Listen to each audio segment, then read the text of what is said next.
Alhamdulillah Alhamdulillahillazi nahmaduhu wa nasta'inuhu wa nastaghfiruh wa na'udzu billahi min shururi anfusina wa min sayyiati a'malina may yahdihillahu fala mudilla lahu wa may yudlil fala hadiya lahu. Asyhadu an la ilaha illallah wahdahu la syarika lah wa asyhadu anna Muhammadan abduhu wa rasuluh la nabiyya ba'dah. Allahumma shalli wa sallim wa barik ala sayyidina Muhammad wa ala alihi wa ashabihi ajma'in, amma ba'd. Fa ya ibadallah ittaqullah la'allakum turhamun. Qala Allah Ta'ala fil Qur'anil Karim, a'udzu billahi minasy syaithanir rajim.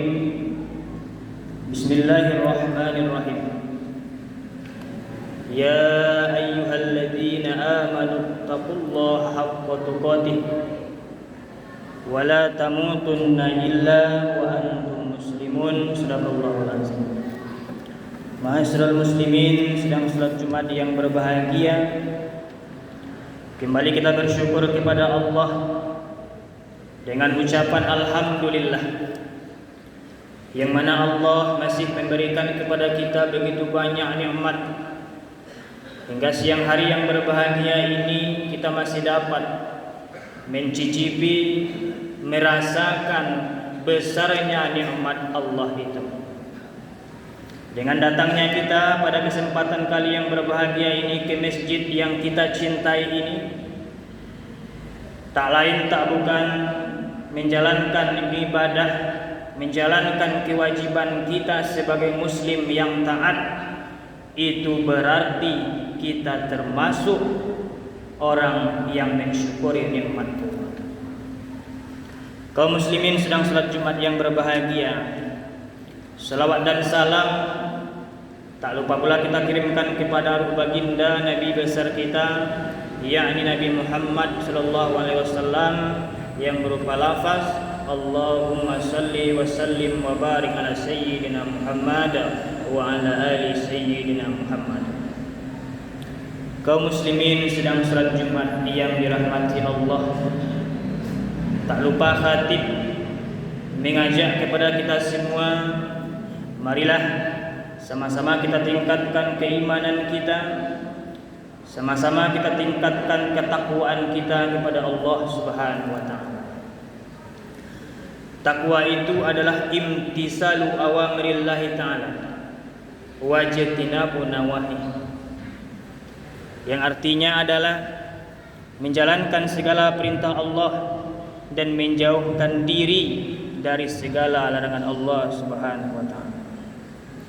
Kaum muslimin sedang salat Jumat yang berbahagia, sebagai rujukan khutbah kita pada kesempatan yang berbahagia ini, khatib mengambil dua ayat dari Quran surah Al-Kahfi, yaitu ayat yang keempat dan yang kelima. Kaum muslimin sedang salat Jumat yang berbahagia, Allah sampaikan, a'udzu billahi minasy syaithanir rajim. Bismillahirrahmanirrahim. Wa yunzirul ladzina qalu takhazallahu walada ma lahum bihi min ilmin wala liabaihim kaburat kalimatan takhruju min afwahihim iyaquluna illa kaziba. Quran surah Al-Kahfi ayat 4 dan 5. Kaum muslimin sedang salat Jumat yang berbahagia, banyak sekali riwayat-riwayat yang menjelaskan tentang fadilah membaca surah Al-Kahfi, mulai dari riwayat yang sahih sampai kepada riwayat yang palsu. Ada suatu riwayat yang dijelaskan, siapa orang yang membaca surah Al-Kahfi di hari Jumat, maka dia akan disinari dari Jumat itu ke Jumat berikutnya. Ini hadis kaum muslimin, hadisnya sahih, hadisnya diterima. Makanya kaum muslimin kalau baca surah Al-Kahfi mulai dari malam Jumat setelah sholat maghrib sampai hari Jumat setelah sholat asar, bisa dibaca sekaligus, bisa pula dibaca berangsur-angsur. Maka kaum muslimin, kata Nabi, orang yang membaca surah Al-Kahfi di hari Jumat itu, dia akan disinari cahaya oleh Allah Subhanahu wa ta'ala.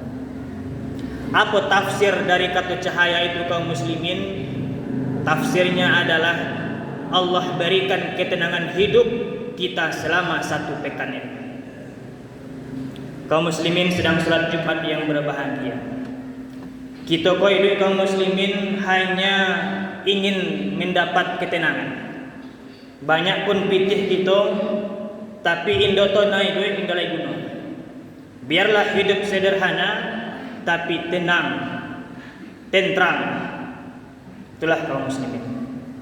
Makanya kaum muslimin di hari Jumat ini bacalah surah Al-Kahfi. Dibaca sekaligus, sekali duduk rancak, nak diansur-ansur boleh juga. Kaum muslimin sedang salat Jumat yang berbahagia. Lain pula riwayat menjelaskan siapa orang yang menghafal surah Al-Kahfi 10 ayat pertama, maka inya terhindar dari fitnah Dajjal. Lain riwayat mengatakan 10 ayat pertama, ada pula riwayat mengatakan 10 ayat terakhir. Intinya kaum muslimin, kalau hafal surah Al-Kahfi minimal 10 ayat, maka kaum muslimin kecil Nabi, maka terhindar kita dari fitnah Dajjal. Kaum muslimin sedang salat Jumat yang berbahagia. Ini juga termasuk hadis sahih, hadis yang diterima. Kaum muslimin sedang salat Jumat yang berbahagia. Yang perlu kita tafsir nih, siapa itu Dajjal? Dajjal itu kaum muslimin bukan hanya Dajjal yang akan muncul di akhir zaman kelak. Bukan hanya Dajjal yang muncul ketika kiamat kelak. Tapi juga kaum muslimin, siapa Dajjal itu? Orang-orang yang kafirnya ahli ibadah, orang-orang yang kepribadiannya seperti ahli ibadah, tapi kalau dilihat kaum muslimin, ajaran-ajaran yang ia sampaikan sesat lagi menyesatkan. Banyak orang kaum muslimin yang mengatakan ini demi agama, tapi ajaran yang ia sampaikan, ajaran yang ia ajarkan itu mengandung kesyirikan, itu mengandung zina dan lain sebagainya. Makanya kaum muslimin, kalau hafal surah Al-Kahfi menurut hadis sahih ini, insyaallah kita terhindar dari guru-guru, dari ahli, dari alim ulama yang mengaku alim ulama tapi ajarannya ajaran yang sesat. Kaum muslimin sedang salat Jumat yang berbahagia. Di samping hadis-hadis yang sahih tadi, lain pula hadis yang palsu. Bahkan saking palsu hadis itu, indo lain terdapat dalam kitab hadis palsu kaum muslimin. Dalam kitab hadis lain memang hadis itu inyo merangkum hadis-hadis palsu sana. Saking palsunya hadis ini kaum muslimin, dia tidak ada termasuk dalam kitab hadis palsu. Apa yang disampaikan? Ada hadis palsu yang menyebutkan siapa orang yang membaca surah Al-Kahfi, kodok membaca surah Al-Kahfi, maka dia ahli surga. Tidak perlu sembahyang, tidak perlu puasa, baca sambil Al-Kahfi, maka dia dijamin masuk surga. Iko kaum muslimin, hadis palsu. Ndolai hadisnya. Bahkan saking palsunya kaum muslimin, tidak ada ditemui dalam kitab hadis palsu. Saking palsunya. Kaum muslimin sedang salat Jumat yang berbahagia. Allah sampaikan tadi, wa yunzirul ladzina qalu takhazallahu walada. Al-Quran itu diturunkan salah satunya untuk memperingatkan orang-orang yang berkata bahwasanya Allah itu memiliki anak. Kaum muslimin sedang salat Jumat yang berbahagia. 30 juz Al-Quran kaum muslimin secara umum dua isinya. Yang pertama yubasyir, untuk memberi kabar gembira bagi orang-orang yang bertakwa. Yang kedua tadi yunzir. Yunzir artinya adalah untuk memberi peringatan bagi orang-orang yang melampaui batas. Ikulah kaum muslimin beda iman kita dengan iman non-muslim. Orang non-muslim melihat dia punya anak, melihat dia punya pasangan, maka dia berkesimpulan Tuhannya juga seperti itu. Dia punya anak, punya pasangan, pun berkesimpulan bahwasanya Tuhannya juga mempunyai anak. Kalau baca tafsirnya kaum muslimin, orang kafir itu mengatakan bahwasanya malaikat-malaikat itu adalah anak-anak perempuan Allah. Lah dua salahnya kaum muslimin. Malaikat itu tidak berjenis kelamin, tapi disampaikan oleh orang kafir bahwasanya malaikat itu adalah anak perempuan Allah. Kemudian kaum muslimin, kaum Yahudi. Kaum Yahudi itu mereka berkesimpulan bahwasanya Nabi Uzair, walaupun Nabi Uzair ini kaum muslimin tidak termasuk ke dalam 25 nabi, mereka berkesimpulan bahwasanya Nabi Uzair itu yang dikenal dengan istilah Ezra itu adalah anak Tuhan, kata mereka. Beda lagi kaum muslimin dengan orang Nasrani. Nasrani mengatakan bahwasanya Nabi Isa itu yang dikenal dengan Yesus itu adalah Tuhan sekaligus anak Tuhan. Kaum muslimin sedang salat Jumat yang berbahagia. Kalau kita kaum muslimin, iman kita itu seperti rasa lapar. Pernah wak lapar, wak rasoge lapar du bak mano, tapi ndak bisa wali bak mano bentuk lapar. Seperti rasa sakit, rasa galau. Pernah kita merasakan sakit hati, pernah kita merasakan galau, tapi ndak tahu bak mano bentuk galau. Kita tidak pernah melihat Allah, tapi bisa kita rasakan kaum muslimin kehadiran Allah itu. Ini kita. Makanya kaum muslimin di ayat yang keempat ini kita dianjurkan untuk selalu bersyukur kepada Allah Subhanahu wa taala.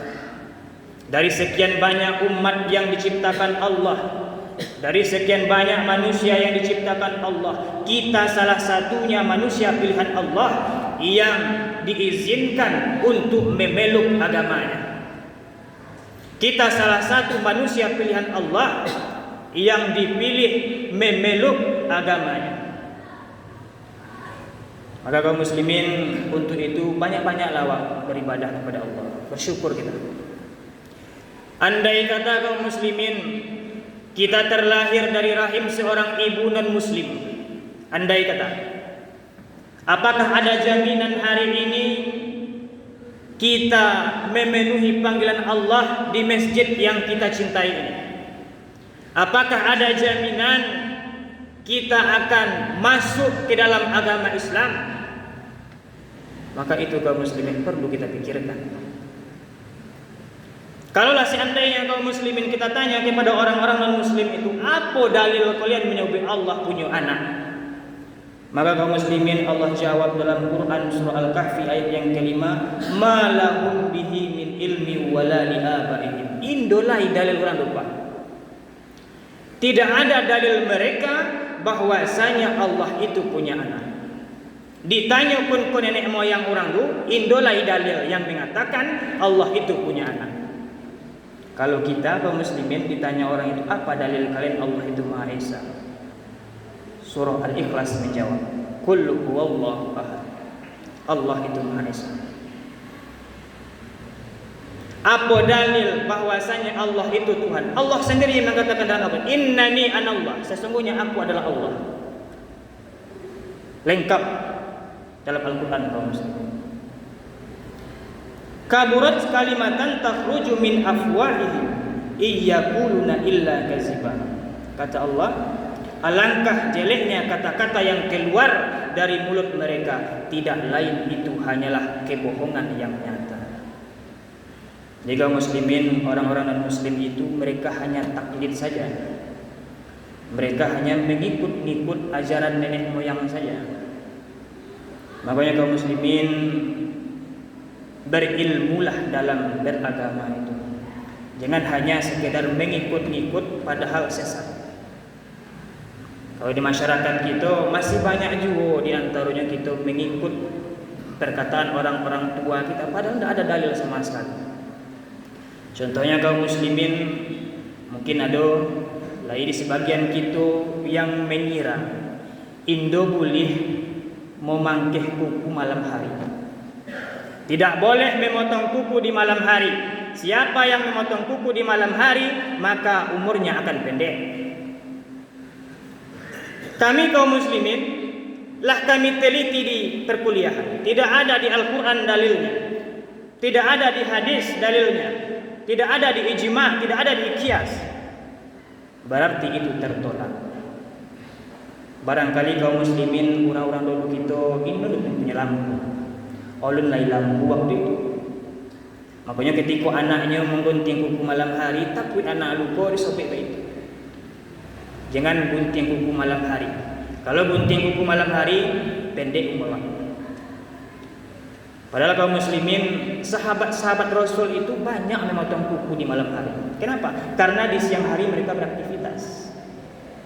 Kaum muslimin, di khutbah yang singkat ini khatib mengajar.